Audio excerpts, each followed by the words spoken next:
For the people who wanted to know the best cheap abilities for grinding, it's Cards, Overcharge, and Burger. Go into the description if you want to know how to obtain these abilities. And for those of you who want to learn how to use these abilities properly, stay right here. There are currently 94 abilities in Ability Wars at the time of recording this video. Some of them are really good and some not so much. But there are a few cheap ones that can give you an insane amount of punches and be really effective in PvP. In this video, I'll be teaching you about these abilities and how to use them. Number 1. Cards. Cards has been nerfed many times, yet it's still a really strong ability for grinding. The E ability has a cooldown of 26 seconds, which might seem a bit long. But here's the thing. For the next 6 seconds after activating it, the user becomes immune to all damage, knockback, and stun, reflecting it all back at the attacker. This even works against God Punch and Devour of Souls, which is insanely good if you're up against one. And that's just the E ability.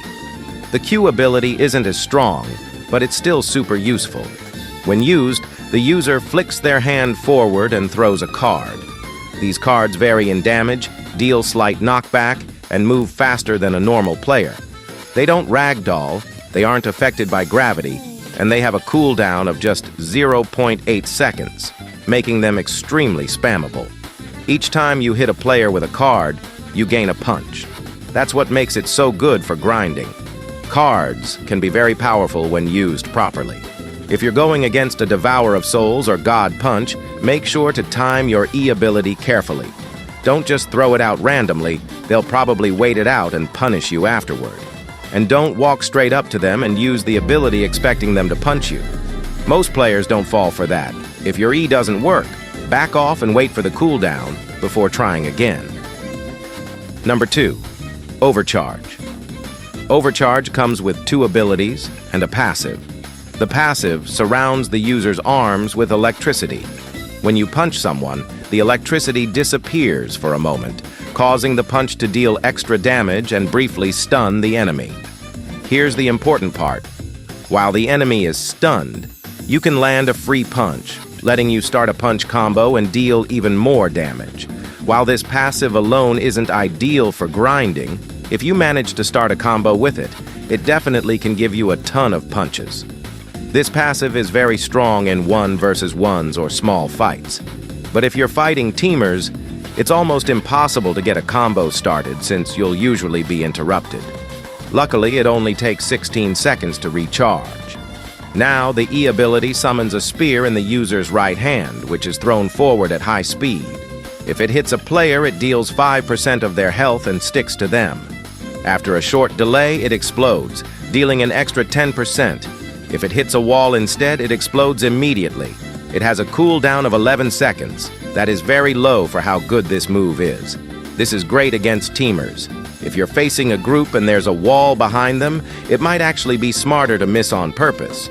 So the spear hits the wall and explodes, damaging all of them at once. If you're up against a single player who's running toward or away from you, just aim directly at them and use your ability. But if they're running side to side, left or right, aim slightly in front of them. That way they'll walk right into your spear. You shouldn't use this ability if your opponent is far away. Now the Q ability, the user jumps into the air and hovers for a short time, then dashes forwards toward the ground before using an electric kick, dealing AoE damage to targets affected. This attack does 15% of the player's health and has a very short cooldown of 14 seconds. Keep in mind that the dash doesn't go too far, but this move is so good for escaping combos. If someone keeps punching you, back up and use the ability. If you hit the player, you can escape the combo and get some damage in. If the player punches you in the middle of the ability, you take some damage and can't hit him, but you're still in mid-air so you could escape. Burger. Burger only has 1 ability, but it's very useful for grinding and PvP. When used, it summons several burgers that fly toward the user's mouse or crosshair, dealing half-punch damage and slight knockback per burger. It has a 15-second cooldown and does 10% health per burger. It might seem weak at first, but if you aim well, You can take away up to half of a player's health and get a few punches in. For grinding, use this on big groups to hit multiple players and get more punches. In PvP, you can use it to knock people back or push them off the map. Just keep practicing your aim. If you made it this far, you have to like and subscribe. It's free and it helps me out. This is also my first video.